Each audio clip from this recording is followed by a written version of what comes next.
예, 뭐 그냥 기다리, 계속 기다리기 애매하니까 네네. 중간에 그냥 들어올 분들은 들어오고. 시작할까요? 네네. 제가 요즘 목 상태가 안 좋아가지고 아침에 계절 수업을 하는데 한 시간만 이야기하면 목이 갈라지더라고요. 아, 중국 가가지고 또 병을 옮겨왔는지. 예, 그럼 화면 공유하고 바로 시작하도록 하겠습니다. 한 40분 정도 이야기를 하게 될 것 같은데.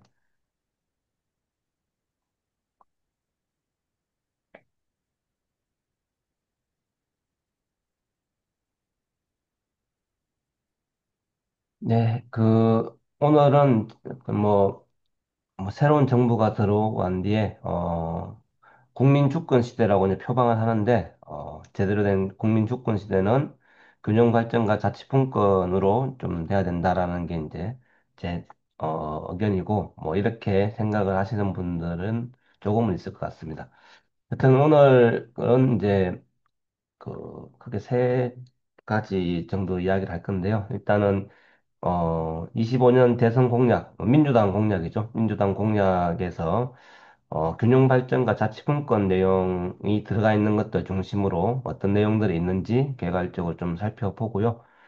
그다음에 좀 그 내용 중에서도 10개 주요 공약처럼 이렇게 제시를 했는데 그 10개 내용에 대해서는 좀 더 약간 비판적으로 좀 보는 것, 특히 이제 뭐 이전에 제시됐던 공약이기도 하고, 진행됐던 공약들도 좀 있습니다. 그런 것들은 좀 약간 그 이후에 그 문재인 정부 시절 때 했었던 흐름들이나 이런 것들에 대해서 약간 비판적으로 보기도 하고, 뭐 평가가 있는 것들은 좀 평가도 좀 해보고 이렇게 하면서 좀 이야기를 하고, 마지막에는 그러면서도 약간 허전함이 남습니다. 그런 속에서도. 그래서 그런 부분들을 좀 어떻게 채워 나가야 될 것인가 라는 방향으로 이야기를 하려고 합니다. 예, 21대 대선 공약 보면요. 크게 이렇게 되어 있습니다. 3대 비전, 회복, 성장, 행복이라고 하고, 그 안에 이제 15개 정책 과제로 이렇게 있습니다. 그 중에서, 균형 발전과 자치 분권 내용은, 이거부터가 참 물음표인데요. 성장, 두 번째 성장 안에 국가 균형 발전이 들어가 있습니다. 예, 이게 참, 예. 좀 이해가 안 되죠? 이해가 안 되는데. 하여튼 그렇게 들어가 있습니다. 하여튼 거기 들어가 있는, 성장의, 정책과제 중 국가균형 발전에 있는, 거기에 있는 24개 공약을 좀 이제 보게 될 것 같은데요. 이게 이제 국가 균형 발전, 그러니까 비전 중 성장에 그중에 정책과제 네 번째 국가 균형 발전이라고 되어 있는 겁니다. 그래서 여기에 24개의 균형 발전 및 자치분권 관련된 게 있고 여기에는 없는데 앞에 비전 중 회복의 첫 번째 과제 중에서 내란 극복과 민주주의 회복, 그다음에 네 번째는 직접 민주주의 강화 이런 내용이 있습니다. 여기에 중에서 주민 소환 요건 등을 개선한 직접 민주주의 확대 이런 게 이제 요게 이제 어떻게 보면은 주민 직접 뭐 민주주의 중에 들어가기 때문에 요거까지 포함시키면 전체 공약 자료 중에서 한 25개 정도가 균형 발전과 자치 분권 뭐 공약이다라고 볼 수 있을 것 같습니다. 뭐 제가 못 찾은 다른 정책 과제 안에 조금 더 들어가 있을지 모르겠는데 제가 쭉 훑어봤을 때는 균형 발전 안에 들어가 있는 24개와 저기 회복 안에 보면은 직접 민주주의 강화 중에 이제 들어가 있는 하나가 더 있는 것 같습니다. 그 중에서도 이제 10개를 중간에 선거 중간에 이런 이제 카드 뉴스를 갖다가 배포를 하더라고요. 10개를 갖다가 묶어가지고 핵심적인 국가 균형 발전 10대 공약 해가지고 이 안에 근데 국가 균형 발전이라고만 돼 있는데 사실은 지방 분권이나 이런 것 부분도 좀 포함되어 있기 때문에 이제 좀 같이 볼 수 있을 것 같아요. 그러니까 이게 국가 균형 발전을 안에 자치 분권을 다 포함시키는 개념으로 이렇게 말을 많이 합니다. 실제 이전에도 보면 문재인 정부 때도 문재인 정부 때 약간 자치분권을 좀 특화시켜서 말을 했지. 그전에 전체적으로는 국가 균형 발전, 지역 균형 발전 여기 이 안에 그냥 다 포함시켜서 지방분권과 주민자치를 좀 같이 이야기를 약간 하위 개념으로 약간 인식하는 측면이 좀 있습니다. 대부분의 공약들이 균형 발전 중심입니다. 그래서 보면 첫 번째, 두 번째 보면은 뭐 이전에 나왔던 내용들이죠. 그러니까 문재인 정부 때나 그전 민주당 쪽에서 계속 주장해왔던 것들이고 세부적인 내용 플러스 그것에 대한 파헤쳐 보기는 이제 뒤에 좀 할 거고요. 처음에는 좀 약간 개괄적으로 이런 것도 있다. 이제 행정수도를 세종으로 이렇게 옮기는 거. 이거는 뭐 김경수 전 지사가 이야기했던 게 아마 여기 좀 된 것 같고요. 민주당 그 경선 과정에서. 그다음에 공공기관 2차 이전 관련된 거. 그다음에 세 번째 여기 이제 다섯 개의 이제 초광역권 이제 여기 보면은 수도권, 동남권, 대경, 중부, 호남권 해서 지금 지방자치법이 22년도부터 시행되면서 특별지자체가 그 지방자치법 12장에 한 장으로 이렇게 들어가 있어요, 새롭게. 거기에 보면 특별지자체가 있는데 여기에 초광역권을 특별지자체로 구성하려고 하는 특별지자체는 행정통합은 아니고요. 공동의 사무를 같이 치를 수 있게 이렇게 하는 그러한 이제 기구라고 볼 수 있는데 그래서 이제 어, 기초 단위는 지금 지리산권이 좀 진행되고 있고 나머지 일부 지역에서 되고 있는데 여기는 아예 초강력권으로. 근데 이게 어떻게 보면은 옛날에 이명박 정부 시절에 그 다섯 개 권역의 초강력권으로 그때는 통합을 이제 하려고 했던 거죠. 그런 추진을 해도 행정 체계 개편과 약간 약간 비슷한 맥락이 있는 것 같고요. 그와 함께 이제 부울경 메가시티와 같은 방식으로 좀 진행을 하려고 하는 그런 흐름들이 있을 것 같습니다. 그다음에 삼특은 특별자치도 부분인데 이건 어차피 이미 있죠. 세종, 전북, 강원. 여기에 대해서는 이것의 경쟁력을 좀 강화시키고 자치권을 강화시키기 위해서 특별법이 있는데 특별법을 좀 더 개정하는 방향으로 한다. 이를 그럼 추진하기 위한 추진기구, 국가자치분권위원회를 신설한다. 그리고 여기에는 없는데, 좀 뒤에 슬라이드 뒤쪽에 제가 이제, 사실 요거 가지고 제가 라디오 방송을 한번 했었거든요. 그러면서 이제 좀, 앞에 내용은 카드노트는 굉장히 간단하게 되어 있는데, 그게 좀 더 추진인데, 여기 보면은, 읍면동에 대한 개편도 추진하겠다. 뭐 이런 이야기들도 있습니다. 그러니까 초광역뿐만 아니라 시군구나 읍면동에 대해서는 개편도 하고, 주민의사를 반영하겠다라고 되어 있는데, 이 구체적 내용을 들어가 보면은 이게 전반적으로는 그래요. 이게 지금 공약이 굉장히 앙상하게 되어 있기 때문에 전반적인 내용은 지금 그 국가기획위원회에 이제 지금 그 가동이 되고 있잖아요. 거기서 내용이 좀 더 나와 봐야지 100대 국정과제나 이런 것들 속에서는 나와 봐야지 좀 더 구체적일 것 같은데 약간 우려되는 거는 이제 좋은 말들은 많이 있어요. 좋은 말도 더 있는데 그 구체적인 것들이 알맹이에 좀 빠져 있을 수도 있겠다라는 생각이 들더라고요. 하여튼 그리고 네 번째 지방재정 대폭 확대. 굉장히 분권 중에 제일 안 되고 있는 게 재정 분권이기 때문에 재정 분권은 사실 지방세 비율이 20에서 25%밖에 안 되는. 근데 이게 보통 자치분권 중에서 그 재정 분권의 그 기준을 보통 지방세가 전체 세금 중에 지방세가 40%, 그다음에 이제 뭐 지방 정부로 이 양을 이제 이전 재원을 해가지고 합쳐가지고 60% 이상 정도가 이제 좀 지출이 될 수 있어야 되는데 우리나라는 지방세 20% 초반, 지출되는 건 한 40% 정도이기 때문에 이 부분은 뭐 굉장히 중요하고 진행을 해야 된다고 당연히 보는데 여튼 그를 위해서 지방 자체 세원을 갖다가 지금은 지방세 자체 세원을 갖다 발굴할 수 있는 권한이 지방정부에 없습니다. 근데 그럼 당연히 그 세법 이런 걸 바꾸고 조례를 통해서 자체 세원을 발굴할 수 있는 그 권한을 부여해야 될 거고, 그러면은 이제, 지방 정부에서 조례를 갖다가 만들고. 근데 이것도 광역 단위나 큰 도시 정도가 아니고는 사실 자체 세원이라고 하는 것들이 그냥 발굴되기는 쉽지는 않을 것 같아요. 여튼 그래도 제도적으로는 보장이 될 수 있고요. 그다음에 지방 교부세, 꼬리표가 달려있지 않는, 보조금처럼 달려있지 않는 교부세를 확대하는 부분들. 이거는 어느 정도 이제 유의미하게 지방 재정을 확대하는, 그러니까 수입 부분, 그 세금 부분이랑, 그다음에 교부세 확대 부분이 이제 명시가 되어 있고요. 그 뒤에 있는 건 약간 지방소멸기금이라고 해가지고 지금 100개 이상의 그 시군 지역에 지방소멸 대응 기금을 갖다가 이제 평균 100억 정도로 이렇게 1년에 주고 있는데 그걸 원래 31년인가가 끝나는데 더 연장시키 28년인가? 기고 있는데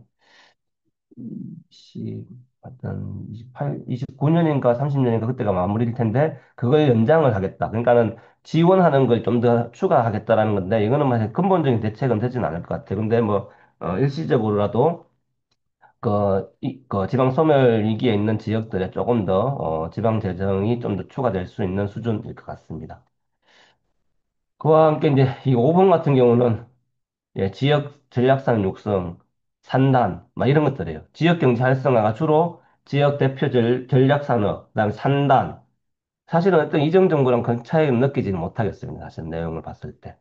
그다음에 6번은 이제 교육 부분에서의 어떤 지역 불균형을 해소하자라는 측면에서 서울대 10개 만들기.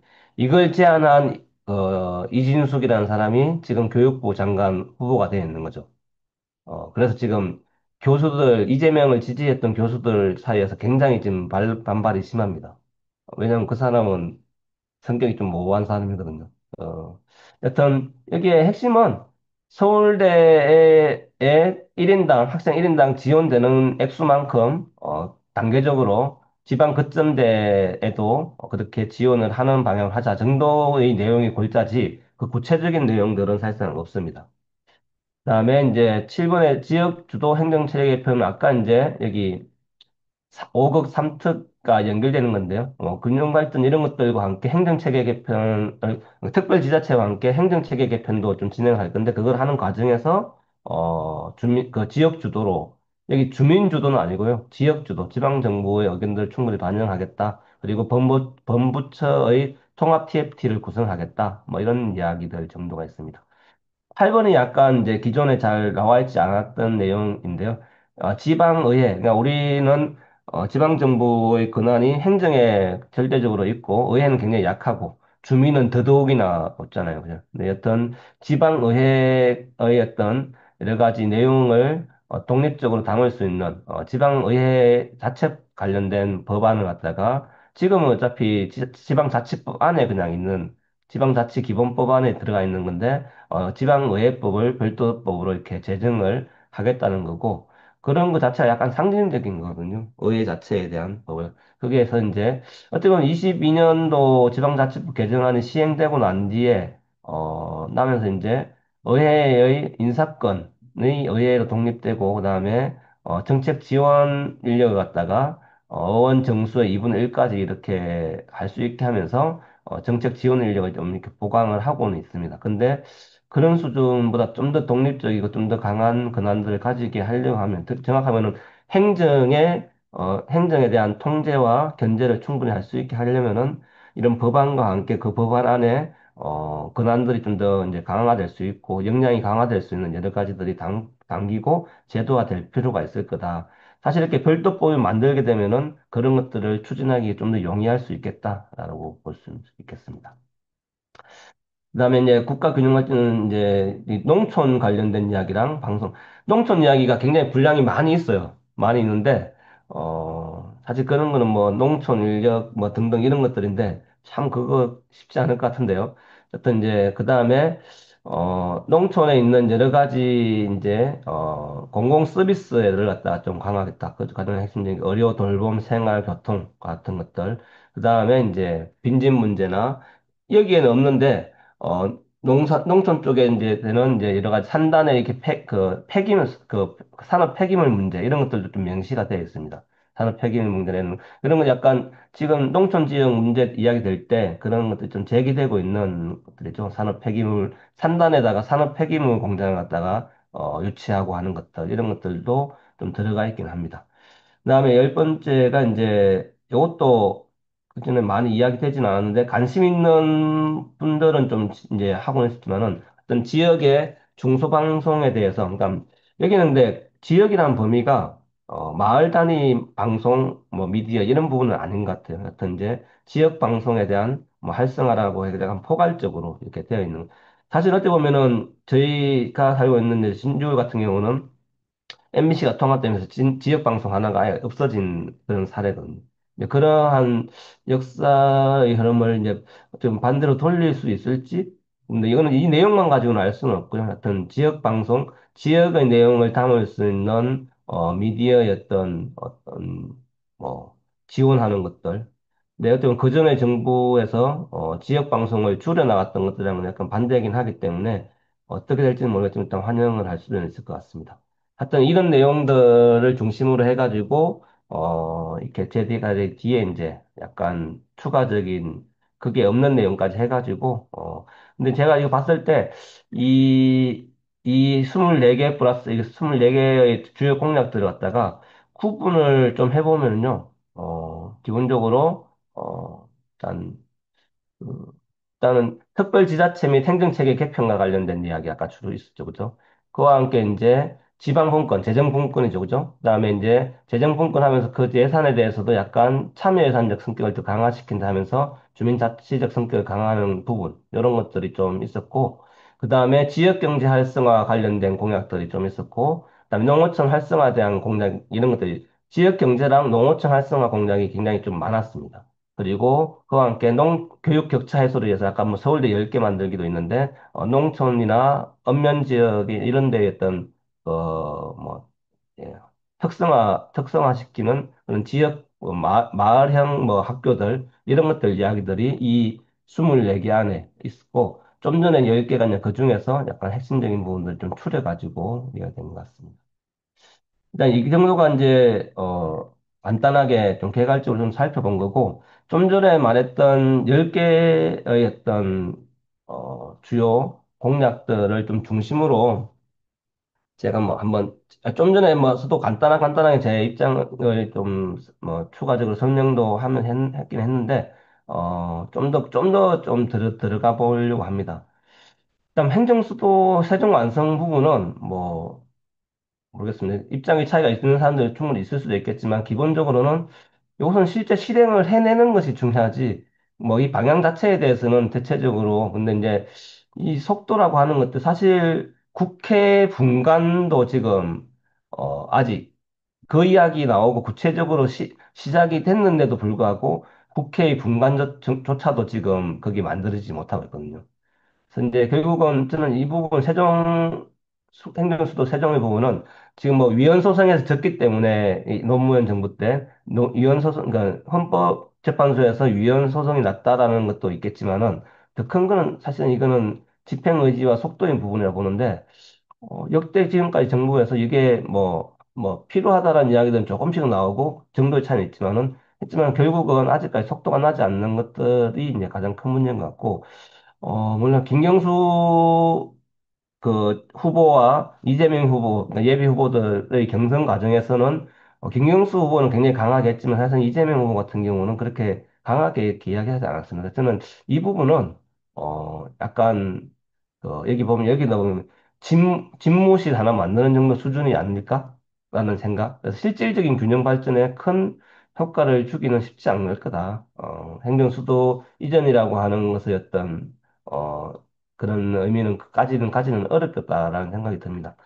두 번째 거에 이제 사실은 1차 그 공공기관 이전과 혁신도시를 통해 가지고 이게 한참 2017년, 18년부터 해가지고 굉장히 많이 됐어요. 그래가지고 평가도 이미 19년, 20년 이때 평가가 좀 됐습니다. 이 뭐 제가 개인이 평가한 게 아니고 이 부처인 국토부에서 평가를 한 용역 자료집이 있습니다.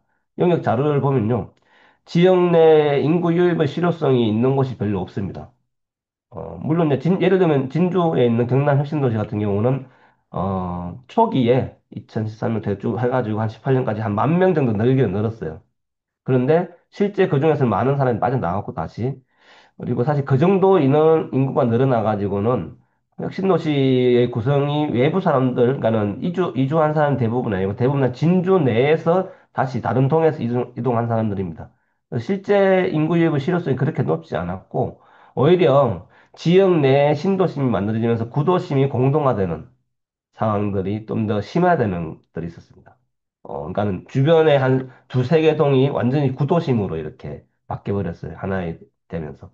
그 다음에 이제 인구 유입의 실효성과 함께 그 실거주가 있는 기존 대도시로 다시 바뀌는 경우가 많았고 소득과 소비의 역외유출을 하는 결국은 주소 이전을 하지 않았기 때문에 소득이라고 하는 것이 그쪽 자기가 살고 있는 곳에 잡히는 사람들 혹은 이제 지역에 여기 주소지가 있지만 대부분 다 목요일 오후가 되면 출장을 떠나버리는 그런 상황들이 많기 때문에 그 지역에 어떤,으로 소비가 이제 역외 유출되는 그런 상황들이 있고, 이거는 데이터적으로도 나와 있더라고요. 그 용역 자료에도. 그 다음에 지역 경제 활성화에 사실은 이제 여러 가지 형태로 돼야 될 텐데, 소비나 이런 것들도 있겠지만은, 실제 가장 큰 그 효과를 노리려고 했던 거는요, 어느 정도 링크 기업들이 좀 유치가 돼가지고, 그러니까는 그 공공기관과 연결될 수 있는 그 기업들도 수도권에서 좀 몇 개라도 같이 내려와가지고, 지역 산업 구조가 같이 형성되는 것들을 좀 기대를 했던 건데, 그 부분은 거의, 링크 기업까지 같이 오는 건 거의 없었고요. 그다음에 지역 상생과 지역 재투자 부분들은 특히 이제 지역 상생과 같은 경우는 윤석열 정부 들어와 가지고는 평가 지표에서 없어져 버렸습니다.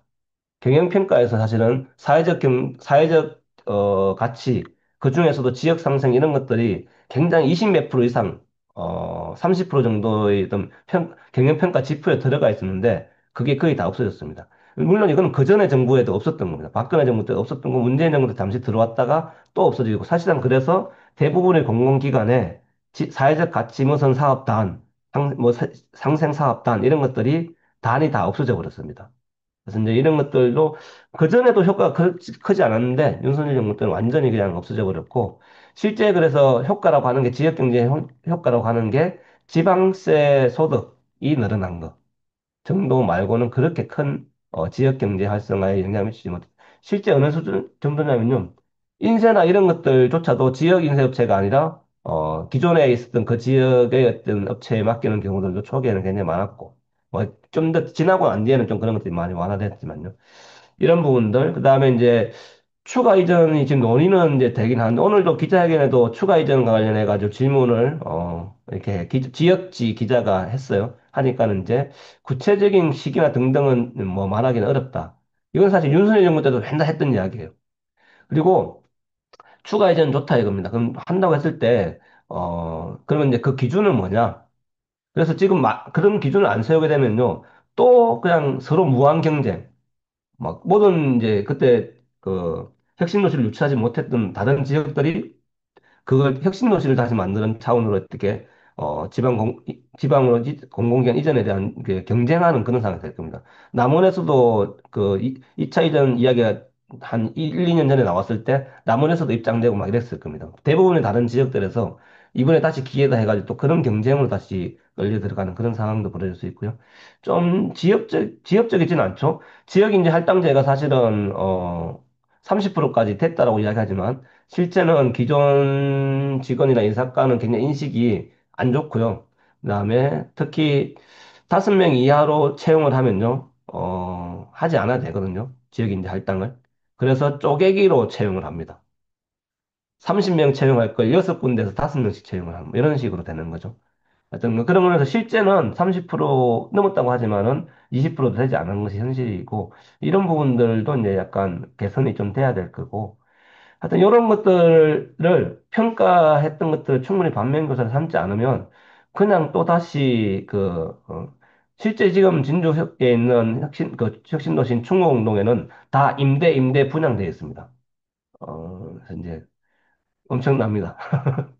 새로 큰 신도시 만들어놨지만은 그 지역 내 다른 동네에서 이전하는 것도 이제 더 힘들어지는 상황에서 그냥, 그리고 거기만 임대에 붙어 있는 게 아니고 구도심도 공동화되는 거니까 양쪽 다가 다 이게 뭐 전체가 어차피 인구가 줄어드는 상황에서 그런 문제가 있는 거고, 그래서 그 공간 추가 이전할 때는 이전 공간도 기존 혁신도시가 아니고 진주의 구도심이나 이런 데 해야 되는 거 아니냐 이런 의견들도 나옵니다.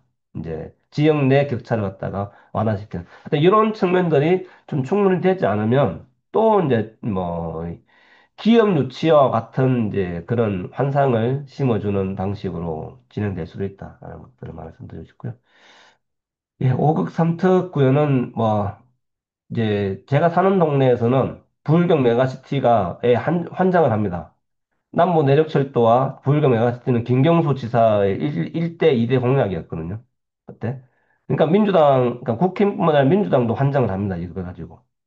근데 이게 이해를 도저히 할 수가 없어요. 슬로건이 수도권 공화국을 극복하기 위해서 제2 수도권 부울경 메가시티 이렇게 이야기하는 거거든요.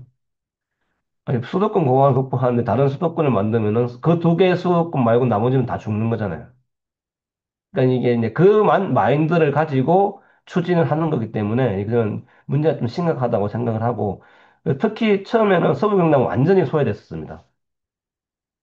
그런데 이제 이게 문제 제기가 되니까 지도 옆에다가 동그라미 하나 그려줬습니다. 진주 사천 이렇게.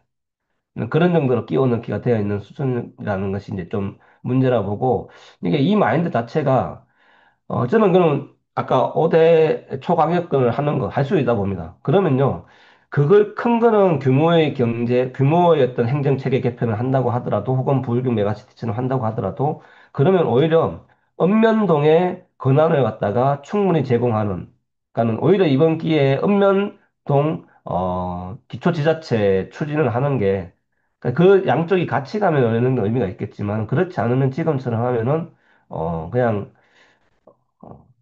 소외받는 지역은 더 많은 소외를, 불러일으키겠다. 그럼 5군데 큰 거점, 지금은 이제 광역시와 그 인근 일부를 제외하고는 다 이제, 하락하게 되는 그런 상황이 되겠죠.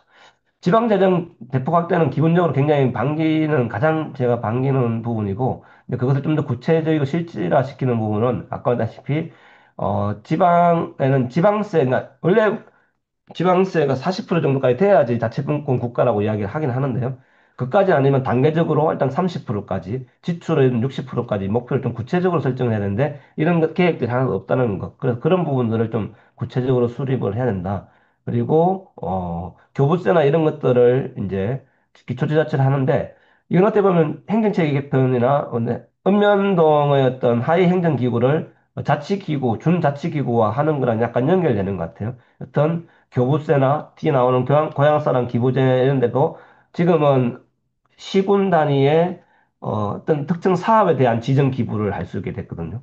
근데 읍면 단위, 시군 단위가 읍면 단위로 해가지고 지정 기부를 하는 것들. 그러니까 읍면을 갖다가 좀 강조하는 어, 읍면동도 있는데 이제 동은 들어가는 지역도 있고 안 들어가는 지역도 있을 것 같아요. 여튼 이제 사업에 대해서도 여튼 이제 행정 체계 개편을 하지 않는다고 하더라도 읍면 지역의 교부세, 그다음에 고향사랑 기부제 시즌 2에서는 읍면 단위 지정 기부 이런 것들을 좀 하는 것들이 좀 필요하다고 봅니다.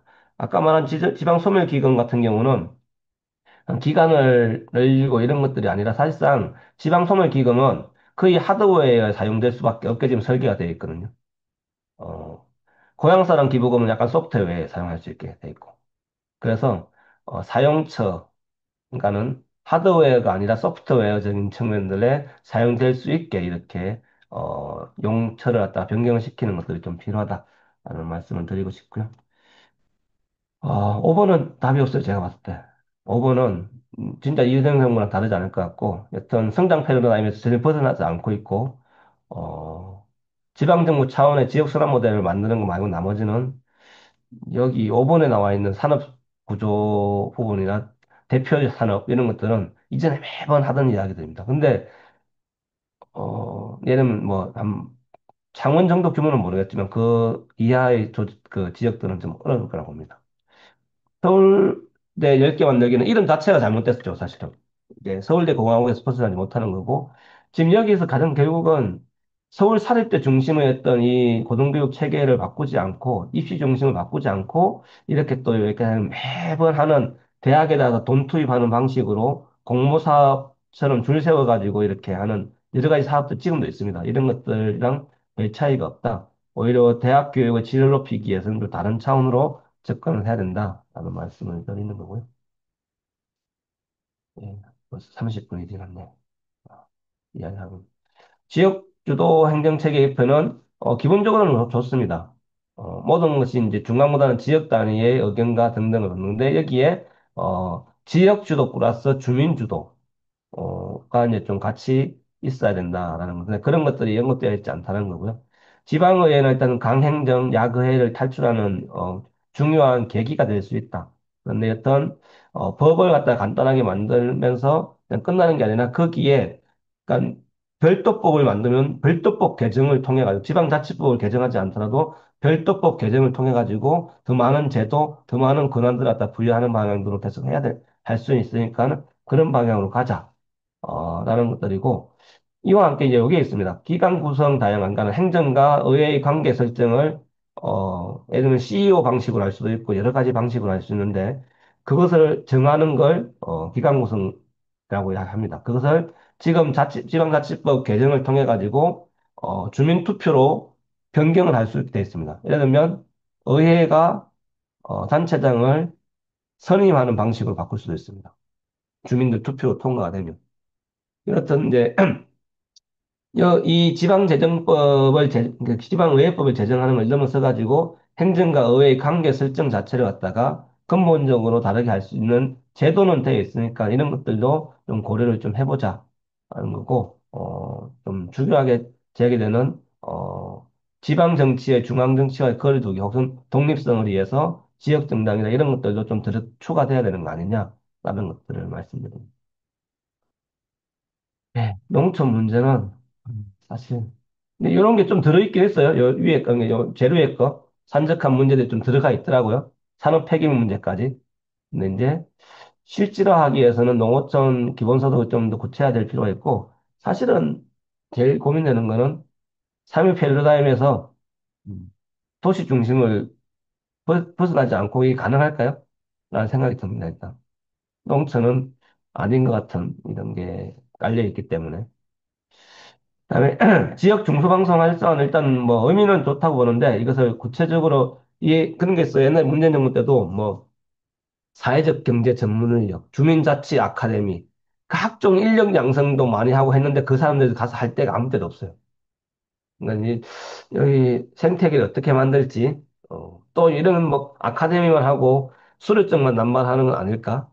혹은 기존의 기레기 같은 지역 언론에서 돈 따먹는 그런 루트로 만들어지는 건 아닐까?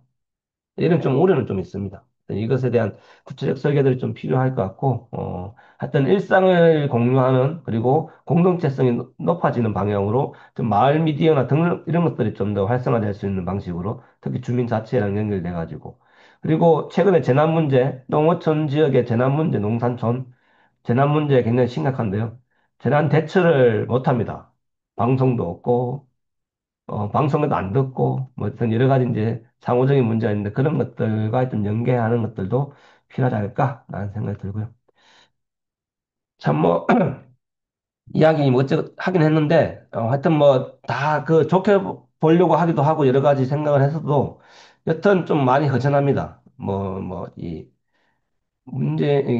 이재명 정부가 뭐 갑자기 모든 것이 다 바뀔 수 있다고 생각하지 않고 특히나 정치 개혁이나 뭐 그 검찰 개혁 이런 것들도 엄청 크고 혹은 뭐 이런 것들은 해자가 많이 되지만 이런 것들은 오히려 자치분권 균형 발전을 이야기 많이 되지만 자치분권으로 들어가면 더더욱이나 엄면의 중요성 이런 것들은 더더욱이나 이야기가 안 되는 것 같아요. 그래서 이제 뭐 이런 부분들이 좀 허전한 이유인 것 같아요.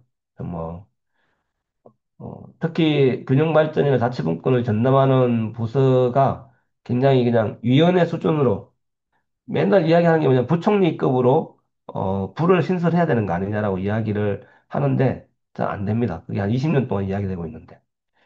이게 결국은 행정에서는 어떤 조직 수준이냐, 그것을 장담하는 곳이, 그냥 지금은 그냥 대통령 소속, 그전에 문재인 때는 자치분권위원회, 국가균형발전위원회, 윤석열 때는 지방시대위원회, 장관급이라고 표현하긴 하지만은 권한이 거의 없습니다.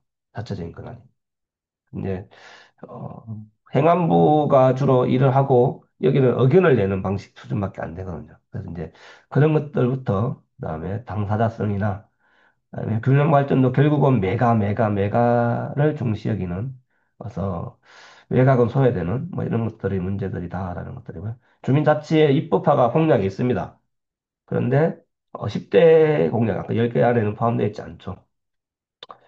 그다음에 지역 정치의 독립성이나 이런 부분들은 좀 많이 소홀하다라는 것들. 이런 것들 때문에 약간 뭐 허전한 이유일 것 같고요. 이 뒤에 이야기는 이전에도 뭐 몇 번 했던 이야기들입니다. 결국은 하나하나 할 때도 했고 포괄적으로 어떤 기본 관점은 중앙이 아닌 지역, 관이 아닌 주민. 그다음에 동까지 포함될 수도 있는데요. 읍면 자치의 관점을 좀 더 강화하는 것이 좀 필요하다라는 이거는 여기 있는 분들은 대충 한 번씩은 다 이렇게, 봤을 거예요. 근데 지역 정치 독립성을, 그러니까 정치적 측면들입니다. 정치와 주민 자치적 측면들을 갖다 강화시키는 것들. 특히 이제 지역 정치 독립성 보장에서 정당법과 공직선거법을 개정하는 것. 정당법 개정은 서울에 중앙당이 있고, 1000명 이상 5군데 이상의 어떤 시도당이 있어야 된다. 이걸 이제 다 독소조항을 이제 없애야 된다는 것이죠. 근데 이제 공직선거법만 바뀐다고 하더라도, 지금은 공천을 무조건 당에서만 하게 돼 있단 말이에요. 당에서 하지 않으면은 나머지는, 그러니까 전국 정당에서 안 하면은 무소속으로 나와야 됩니다. 근데, 다른 나라들처럼 뭐 하려면은, 공천권을 단체도 할 수 있게, 그러니까는 지역 단체, 시민 단체도 할 수 있게 하면 이제 기준은 있어야겠죠. 도에, 그 뭐냐, 등록되어 있는 비영리 단체, 뭐 이런 것들 기준으로 해가지고, 사실 이제 다른 나라들은 정당법이 없기 때문에 다 그런 기준으로 공천을 하고 있습니다. 대부분 다. 그다음에 뭐 주민자치력 강화 관련해서는 뭐 주민자치회나 등등 여러 가지 참여예산제 등등 이런 것들을 이야기하고, 전문성 강화는 예산, 사회적 경제, 교육, 돌봄, 언론, 뭐 자원순환, 녹색도시 등등 이런 것들에 대해서 각 주체들이 좀 하나씩은 잡고 전문성 높여야 되는 거 아닌가 하는 거고, 주민 직접 정치 같은 경우는 세 가지 주민 직접 제도와 함께 뭐 대화 같은 지역 특성에 맞는 것들을 좀 하는 것. 그다음에 이제 지역 순환 경제 부분은 뭐 이전에 지역 순환 경제 할 때 한 번씩 들었을 건데요. 어떤 단위 어떤 좀 다 있진 않는데, 공공 서비스의 마을 경제와 지역 단위에서 사회적 경제 조직 뭐 이런 것들을 또 이야기를 드리는 거고요. 그다음에 녹색 도시 관련해서는 뭐 각종 녹색 도시 현안들 갖다 좀 같이 하는 거, 이런 것들이 이제 좀 필요하지 않겠는가. 그다음에 읍면동단이 지금 통합돌봄이 이제 시군 단위로 이제 전담 조직을 만들기로 되어 있습니다. 네, 일단 법적으로도 내년인가부터 해야 돼요.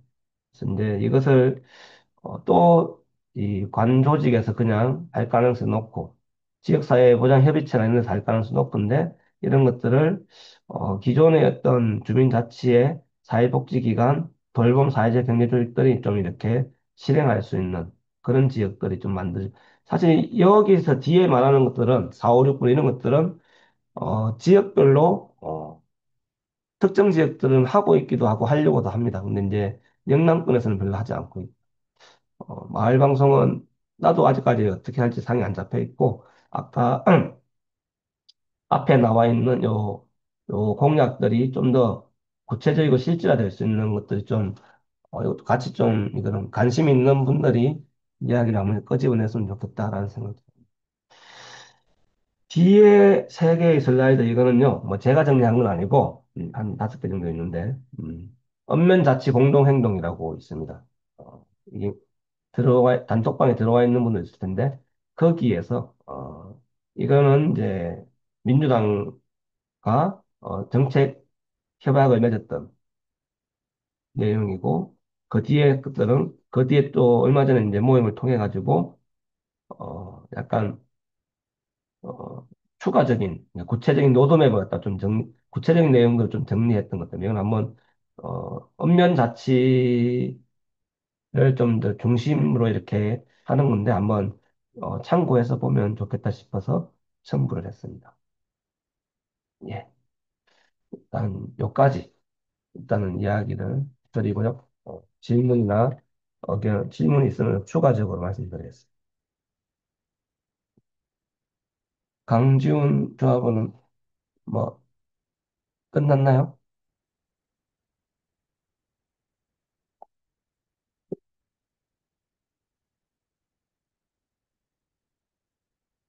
예, 일단은 화면 공유는 중단하잖아요? 아니면 놔둘까요? 놔두는 게 낫겠죠, 네, 일단. 놔두면서 뭐 보면서 얘기하면 될 것 같은데. 이게 지금 하던 굉장히 많은 공략들 해가지고 공약 자체에 대한 설명을 길게 하진 않았습니다. 기본적으로 이전에 언급했던 것들, 이전에 했던 사업들 이런 것들은 그냥 별 설명 없이 그냥 좀 이야기를 해가지고 어, 대충 뭐은 알아듣겠죠. 여기 있는 분들은. 예, 다음 요 페이지를 하고 있습니다.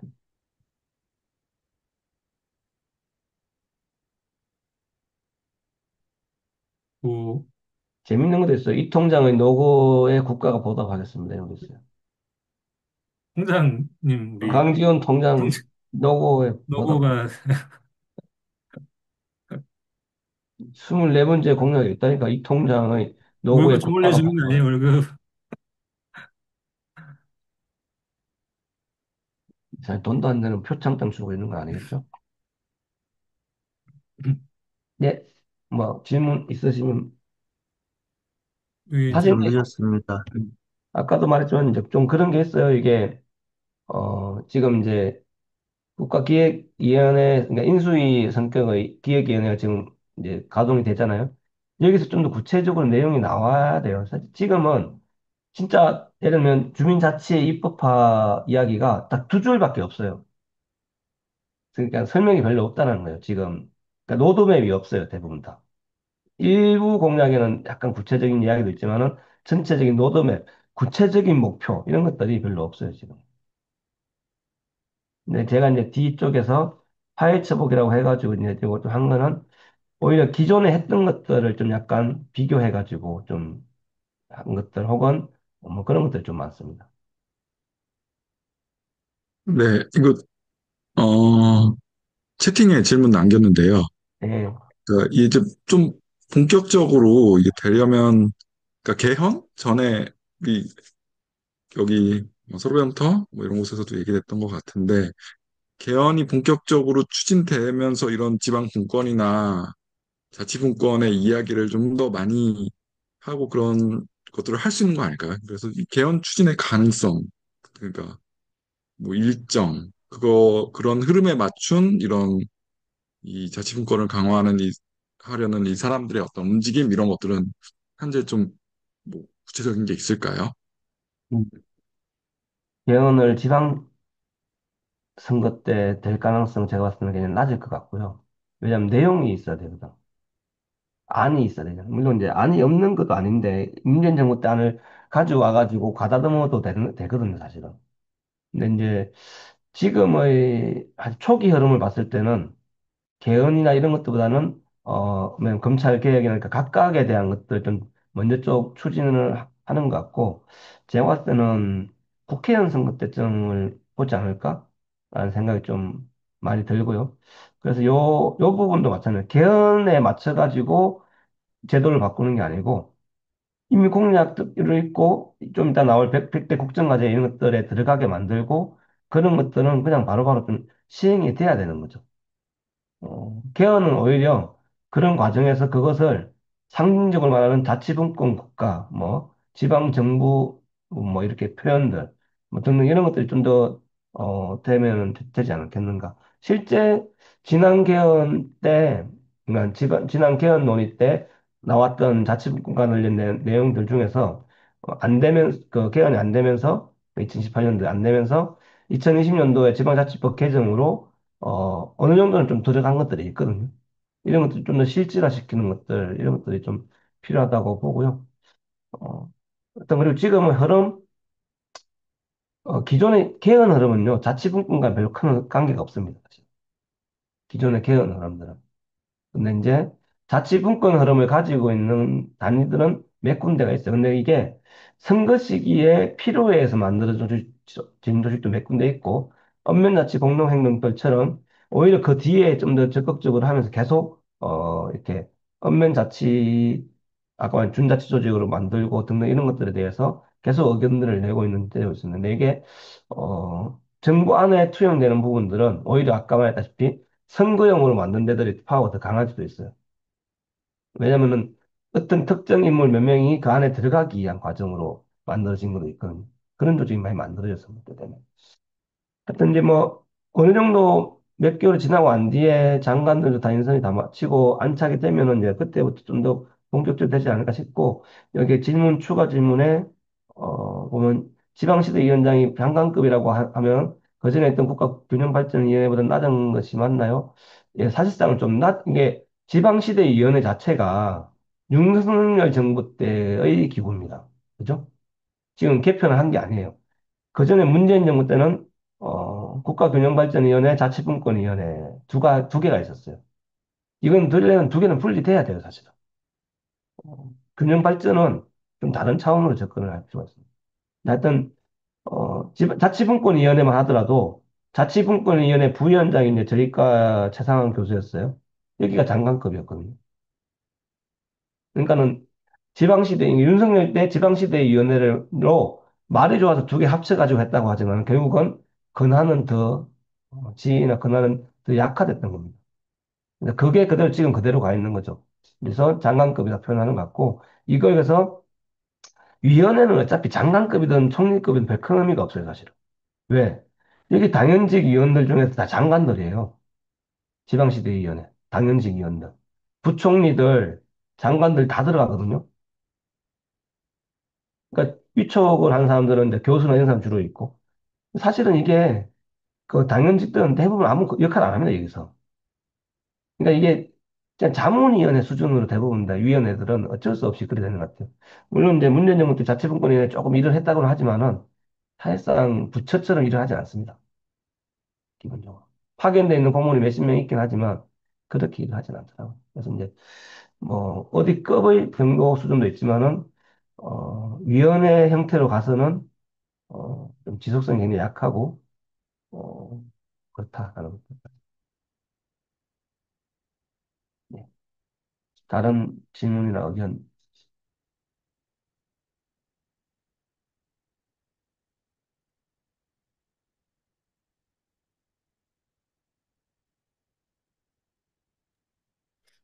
이게 뭐 아직 정부가 뭐 들어선 지 이제 한 달 됐고 어떤 것에 집중을 하고 할지 뭐 윤곽이 드러나지도 않고 했는데 이 뭐 다 여러 가지를 동일하게 추진해 갈 수도 없을 거고 사실은 많은 거를 이 중에 뭐 예상하기로는 어떤 것에 집중하게 될 것 같은지 뭐 그런 혹시 예상이 드는 게 있을까요? 이 정도 10개 정도는 그렇게 많은 게 아니에요, 사실은. 이거는 바로 다 할 수 있어요. 음, 근데 제도만 바꾸면 바로 할 수 있는 것들은 엄청 쉽죠. 예를 들면 어, 그러니까 의회법 제정 이런 거 굉장히 간단한 거예요, 사실. 그리고 지방 재정 확대 부분도 그렇게 어려운 건 아닙니다, 사실. 근데 진짜 어려운 거는 이거는 이제 제도만 바꾸는 것들인데 의지만 있으면 이거는 금방 하는 거예요. 4번 지방 재정 확대나 지방의회법 제정 이런 것 그다음에 여기도 지역주도 행정체계 개편이 완료되는 게 아니라 그 과정을 하는 건 굉장히 쉬운 거죠. 근데 어려운 거는 해도 그 성과를 낼 수 있을지가 모호한 것들. 예를 들면 공공기관 2차 이전 같은 경우. 1차 이전했을 때 그 성과에 대해서도 정확하게 평가가 제대로 안 돼 있는데 또 옮긴다고 해서 어떤 것들을 낼 수 있을지 이런 부분들 이런 것들은 시작은 할 수 있어도 그것의 마무리나 등등 굉장히 오랫동안 걸리는 사업들인 거죠. 이 3번, 이거는 사실 약간 이명박 정부 때도 5대 초강력권, 특별지자체는 아니지만 행정체계 개편 이야기가 나왔었어요. 6, 70개의 그 작은 단위, 그러니까 그래서 청을 하나 더 만드는 거였죠, 사실은. 어, 그러니까 이제 그 밑으로는 그러니까 청을 하나 더 만드는 게 초강력과 인구 70만 내외의 도시를 이렇게 50개 정도로 만드는 걸로 했는데 우리는 거기에 읍면동까지 하는 것이 필요하다고 보는 거죠. 그렇게 하려면. 여튼 뭐 그런 것들, 그러니까 이게 시작을 하는 것들은 뭐 어렵지 않겠지만은 그것의 마무리나 실질적 효과를 갖다가 발휘하는 것들은 또 다른 차원인 것 같아요. 실제 문재인 정부 때 추진했던 것들 보면은 이보다 훨씬 더 많아요. 개수로 보면은. 그러니까 쭉 하는 것들은. 네, 실효성 문제죠, 사실. 실효성.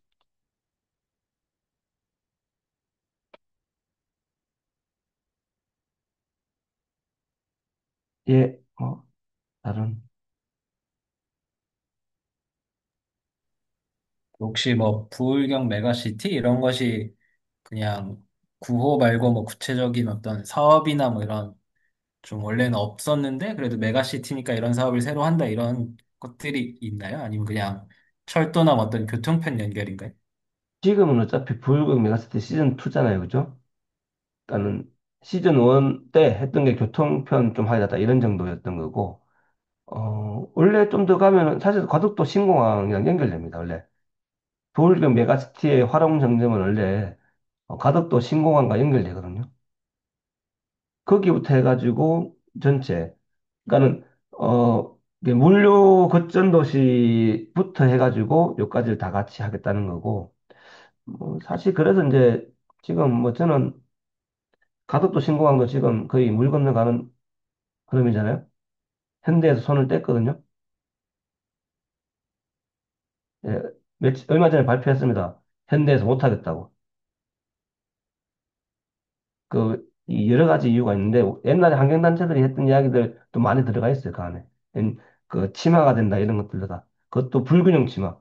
그러니까 같이 내려가는 게 아니고, 안반이 있고, 침하가 되는 곳이 있는 거예요. 그러니까 이런 것들부터 해가지고, 여러 가지 해서 이제 손을 떼기 시작하면 여기 뭐 아마 불금해가지고 구호로만 특히 이제 가덕도 신공항 완전 구호로만 한다는 이야기가 될 거고 부금 메가시티 같은 경우는 그게 약간 이제 기본적인 이야기였던 상수 비슷하게 있었던 건데 관문공항 이런 것들이 그런 것들이 빠지면은 좀 어떻게 이야기 될지 좀 달라질 것 같기도 하고 근데 원래는 뭐 교통을 기준으로 해가지고 산업 구조, 그다음에 문화 등등 이런 것들을 뭐 같이 하고 원래 메가시티 그러니까 특별지자체는 그런 거예요. 어차피 특별지자체를 하면은 공동 사무를 갖다가 개발을 해야 됩니다.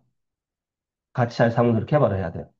그러니까 공동의회, 공동행정을 갖다 구성할 수 있거든요. 그 특별지자체는.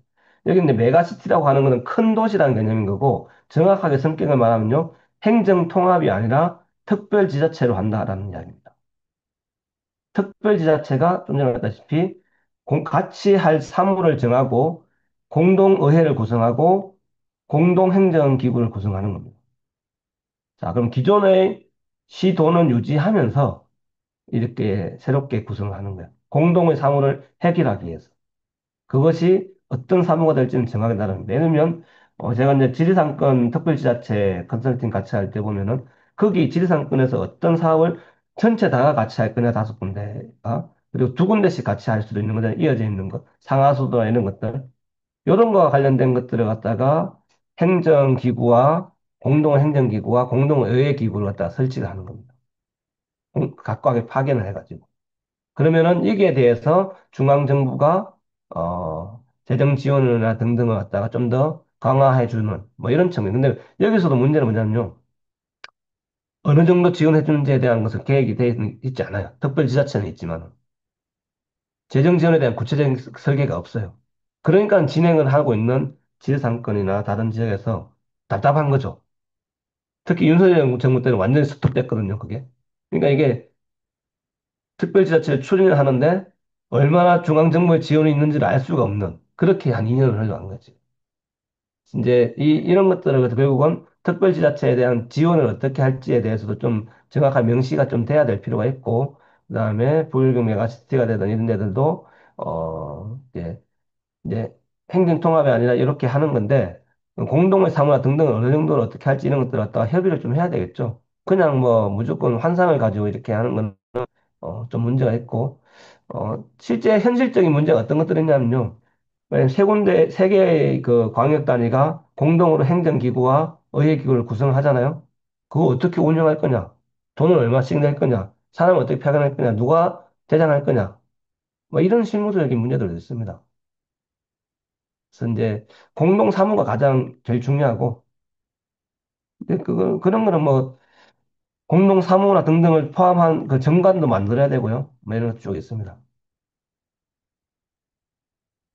근데 그것도 안 되는데 행정 통합하자고 한 게 과간수가 한 이야기인 거죠. 지금 행정 통합과 관련된 공론장 하고 있습니다. 경남에서 지금. 부산에서도 하고 있다, 공론장. 행정통합과 관련해가지고.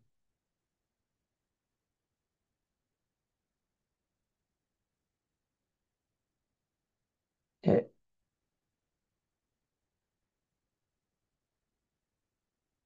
없습니까, 저? 아, 마칠까요?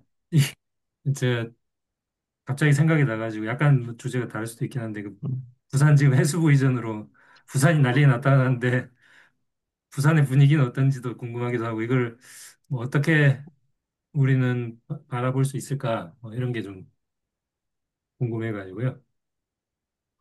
그건 뭐, 어떻게 바라보면 정치를 잘한 거죠. 아니, 그러니까 뭐, 부처 이전은 아까 뭐 세종시에 우리가 지금 보면 행정수도 옮기자고 하는데, 뭐, 부서 하나 옮기는 게 뭐 이렇게 큰 문제겠어요? 근데 이제 해수부를 갖다가 세종에 둘 필요는 없잖아요. 그러니까 해양 도시에 두는 게 더 적절할 수 있죠. 그러면서 이제 지역에 공공기관 이전하듯이, 그러니까 공기업 이전하듯이 그런 혜택을 주는 거죠. 어떻게 보면. 그리고 원하는 거고 그 지역에서. 그래서 그런 정치를 하는 거고 당사자들은 엄청 열받겠죠. 또 강제 이주가 당하는 거니까. 근데 그 못 모르고 해운대구 구의원들이 엉뚱한 소리 해가지고 완전 지금 테러 당하고 있는 것 같은데. 그럼 그러면서 아 오지 말라는 게 아니고 두 가지 다 같이 와야죠. 막 이런 소리 하고 있잖아요 지금. 그럼 아니 그 산업은행 같은 경우 산업은행이죠. 산업은행은 윤석열 때 추진하려고 했다가 안 된 거지. 이재명이 뭐 한다고 한 것도 아니잖아요 사실은. 그는 어렵겠다라고 자기는 이야기했잖아 오히려. 근데 뭐 이재명한테다가 두 군데 다 보내야지 받는다 이런 소리를 하면은 그 동네 사람들이 바보도 아니고 이 새끼들 미쳤나 싶어가지고 그 지금 그 다음에 찌그러져 있는 것 같은데 보니까 해운대구 구의원들 그게 하나 받고 하나 더 할 그런 상황은 아니잖아요 사실은.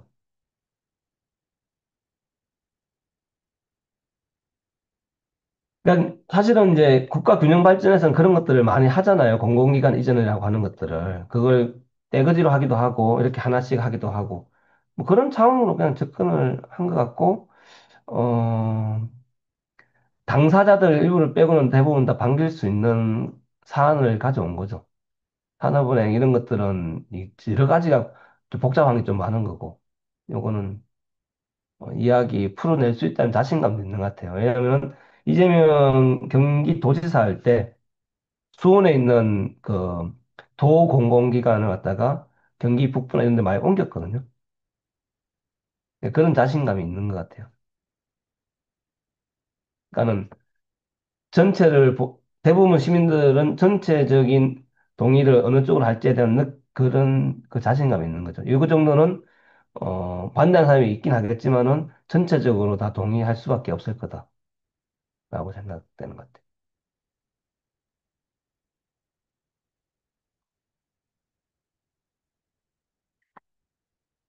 그뭐 다르게 말하면 뭐 부산에 대한 지방선거가 벌써 되고 있는 거 아니냐 이런 얘기를 하는 거예요.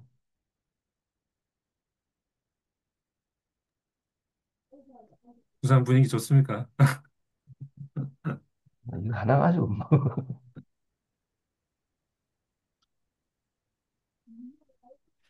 그래도 그것도 굉장히 크다니까요. 그 선거 국면 이런 것들에서는 굉장히 맨날 말만 했지 이렇게 큰 덩어리 하나 이렇게 준다는 게, 그 생긴다는 게.